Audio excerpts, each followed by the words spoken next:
가야 왕국 역사 여행 12. 허왕옥 신행길의 새로운 고찰. 5.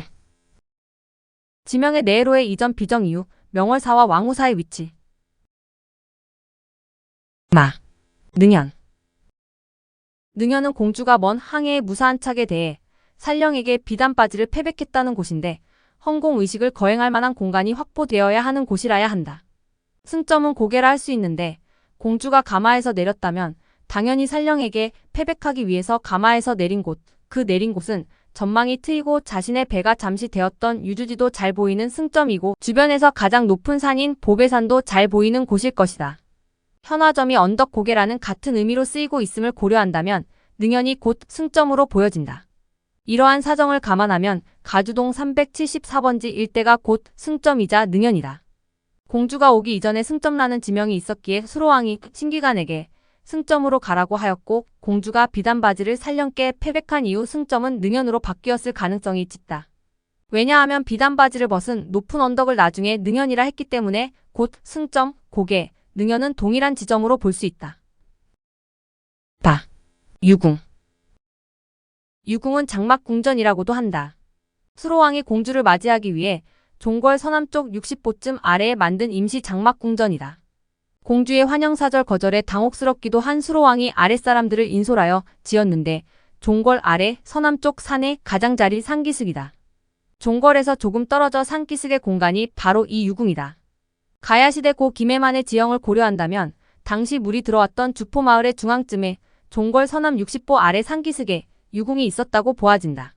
그리고 연구자들 가운데서는 수로왕의 출자를 북쪽 출신의 유목민으로도 보는데 유목민은 목초지를 따라 이동하면서 칩사리 주거용 건물로 몽고의 게르나, 아랍 사막 유목민족들의 야외용 이동식 텐트를 설치하는 문화가 있으며 유목민들도 각각 부의 정도에 따라 화려한 야외 텐트도 충분히 설치하는데 수로왕이 유궁을 설치했다는 것은 가락국의 전통문화라 하기보다는 유목민족의 문화로 이해되는 장면이다. 또 이보다 조금 앞선 시기에 탈에 추격하며 계림지역으로 쫓을 때 500척의 배를 동원할 정도로 막강한 능력을 갖추었던 수로왕의 야외 만전은 꽤 높은 수준의 격을 갖추고 있었다고 볼 수 있다. 이 유궁 자리에 훗날 서기 452년 질지왕이 왕후사를 창건하게 된다. 4. 기출변. 기출변은 망산도에서 공주의 배가 처음 목격된 바닷가를 말한다. 즉 유천간에 의해 공주의 배가 망산도에서 관측될 때 서남쪽 모퉁이에서 갑자기 배가 나타나 북쪽을 향하고 있었다 했는데 그 서남쪽 모퉁이가 가덕도 북서쪽 끝 지점 해안이다. 지금의 지도에서 보자면 가덕도 서북단의 독리산 서남쪽 아래에 있는 고직말쯤이 배가 나탄 지점으로 유추되며 좀 더 크게 보면 가덕도 북서쪽 해안 전체를 가리킬 수도 있다고 보여진다. 다만 신증동국 여지승남 김해도호부 고적조에서는 나라 사람들은 처음 와서 배를 메어 놓았던 곳을 주포촌, 비단바지를 벗어놓던 곳을 능연, 꼭두선이 깃발이 들어온 곳을 기출변이라 했는데 주포촌 왼쪽에 있으며 지금도 역시 그 이름이 남아있다 고 하였는데 이는 가락국기에서 청기가 나타났다는 기사와는 다른 의미를 가지는 것이어서 향후 이 부분에 대한 연구가 필요하다고 하겠다. 즉 청기가 나타난 장소와 청기가 들어온 장소를 달리 볼 것인지 아니면 기록상의 혼선으로 보아 같은 장소로 볼 것인지는 향후에 적극적인 검토가 요구되는 바이므로 본고에서는 이쯤에서 그친다. 4. 지명의 내로의 이전 비정 이후. 허왕후 도래 민속놀이. 가락국기의 일환 중에 다시금 수로왕을 사모해서 하는 놀이가 있으니 매년 7월 29일에 토착인과 서리와 군졸들이 승점에 올라가서 장막을 치고 술과 음식을 먹으면서 즐겁게 놀다가 서로 눈길을 찡긋 보내면 건장한 인부들이 좌우로 나누어 한편은 망산도에서 고라마를 급히 몰아 육지로 달리고 또 한편은 익새배를 둥둥 띄워 물을 서로 밀쳐내면서 손가락으로 가리키던 북쪽 옛 포구에 먼저 닿는 내기를 하니 대개 이것은 옛날에 유천간과 신기관 등이 왕후가 오는 것을 바라보고 급히 수로왕에게 아뢰던 옛 자취이다. 라는 구절에 나오는 승점과 망산도 기사는 유천간 신기관이 수로왕에게 허왕후의 도래를 알렸던 일들이 후대의 민속놀이로 발전한 상황을 묘사한 것인데 처음에는 허왕후가 도래했던 외항의 주포 중심으로 현지의 승점과 망산도에서 놀이가 행하여졌으나 시간이 지남에 따라 외항인 주포가 가락국의 도읍지와 거리가 먼 지리적인 환경과 포구로서의 역할이 축소되어 민속놀이가 내항인 수도 중심으로 옮겨왔던 것 같다. 그래서 놀이할 때 내항에서 전산도를 망산도로 승점은 또 다른 어떤 지점으로 비정하는 지명의 이동이 일어났다고 추정해 볼 수 있다. 여기서의 어떤 지점은 현 김해시청이 들어서 있는 남산으로 비정해 볼 수 있다. 위 기사에서 말들이 경주하는 장면을 보면 망산도로부터 출발하여 말들이 육지를 달리는 장면이 나온다. 망산도가 섬이라면 말들이 물 위를 달릴 수 없을 것이고 말들이 달리려면 망산도가 육지라야 할 것이다. 고 김해만이 시간이 지나면서 놀이때 망산도라 비정했던 전산도 주위가 점점 육지화되어서 간조때가 되면 비록 질척거리는 상태이나마 말이 전산으로부터 출발하여 승제로 비정한 지점으로 달려 배와 경합하였던 것이다. 즉 망산도를 현재의 전산으로 지명을 이전한 것은 간조때가 되면 배와 말이 함께 경주를 할 수 있는 조수의 간만에 따라 성과 육지의 양면성을 지닌 지역으로 이해될 수 있는 조건을 갖춘 곳이기 때문이다. 이러한 연유로 인하여 대동여지도와 대동지지를 작성한 김정호가 전산을 망산도로 표기한 것은 놀이문화 때 임시로 정한 지명이 지역민들에 의해 고착화되었고 김정호는 지역민들이 전하는 대로 표기했을 것으로 사료된다.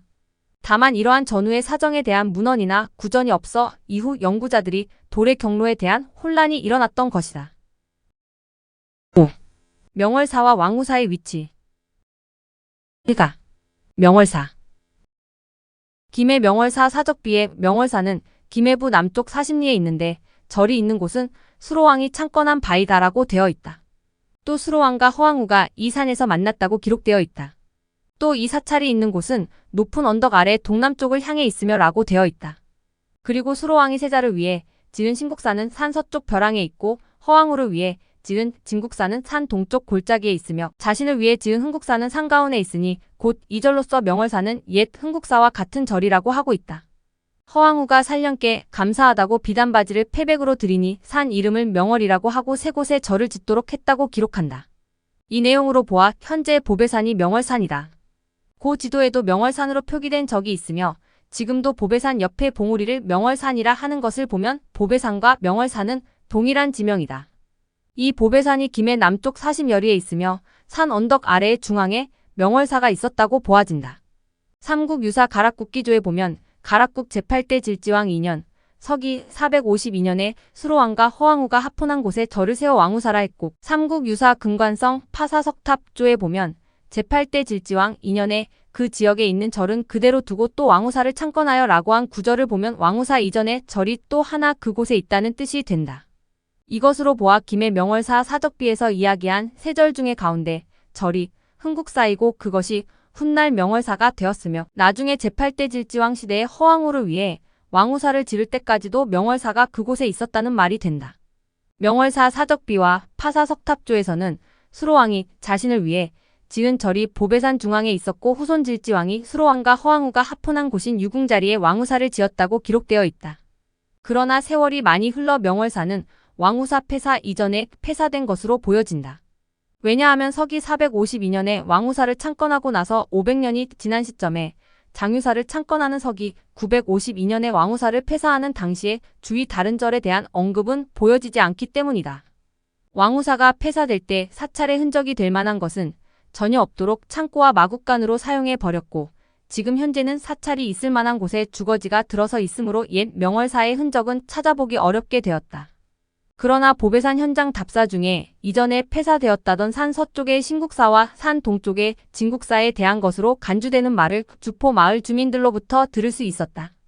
이에 현지를 답사하는 과정에서 진국사의 터로 보이는 부산시 강서구 송정동산 20번지 일대에서 건축물의 축대와 여러 점의 안기와와 수기와 파편을 목격하였는데 이 지역은 일반인의 기와집이 들어설 장소가 되지 않는 입지적 환경이어서 향후에 지표조사 및 정밀조사 과정에서 진국사의 터로 밝혀지길 바라는 바이다. 왕우사. 왕우사는 가락국 제8대 질지왕이 서기 452년에 수로왕과 허왕우가 합혼한 유궁자리에 지었다고 가락국기에 적혀 있으며 김해 명월사 사적비에도 수로왕이 만전을 설치하고 왕우를 맞이한 후 다음날 궁궐로 돌아올 때 왕우가 비단바지를 살령에게 패백으로 드리는 것을 보고 감동하여 산 이름을 명월이라 하고 세 곳에 절을 짓도록 하였다고 기록되어 있다. 유궁 자리를 종궐 서남쪽 60보 아래 산기슭에 만들었다 하니 그 자리가 왕우사 터다. 또 왕우사를 지어질 때 차사야 어기지 우창 왕우사라고 한 걸 보면 왕우사와 같은 공간에 하나의 절이 그곳이 먼저 있었다는 뜻이니 그 절이 수로왕이 명월산 가운데 지었다는 명월사이다. 그래서 왕우사가 있는 곳은 왕우사 동북쪽 60보 위에 종궐이 있어야 하고 또 그 주변에 명월사도 있어야 한다. 그러므로 명월사, 종궐, 왕우사 세 건물이 존재하는 곳을 동일한 공간으로 추론해 본다. 왕우사가 지어진 원가 29년, 임진년 452년 이후 500년이 지나서 장유사를 세웠는데 장유사의 삼강이 왕우사가 장유사 경제권의 동남쪽 구역 안에 있다 하여 절을 폐하고 농장의 창고와 말과 소를 치는 마국간으로 만들었다고 이련 스님은 장탄식과 안타까움을 토로하고 있다. 이로 미루어 왕우사 창사 이후 500년이 지난 서기 1000년쯤 장유사를 건립했는데 장유사의 사격이 꽤 컸던지 그 일대의 주요 사찰 내지 그 일대에서 본사의 역할을 한 것 같다. 왕우사는 사격이 작은 말사 정도였는데 장유사의 삼강 스님들이 본사 살림살이에 해가 된다는 명분을 붙여 말사인 장유사를 폐하고 농장과 마국간으로 만든 것으로 보면 양사 간에 깊은 갈등과 투쟁이 있었던 것으로 보인다. 삼국 유사의 신뢰성은 좋은 것만 기록하는 것이 아니라 불편한 일들도 객관적으로 서술하고 있는 점이다. 왕우사의 터는 오늘날 주포마을 가운데에서 서남쪽 산기슭 어느 지점으로 보인다. 왜냐하면 왕우사의 위치가 장유사의 동남쪽에 있다 했는데 주포마을 왕우사 터가 옛 장유사 터인 원래 장유사에서 보면 동남 방향이기 때문이다.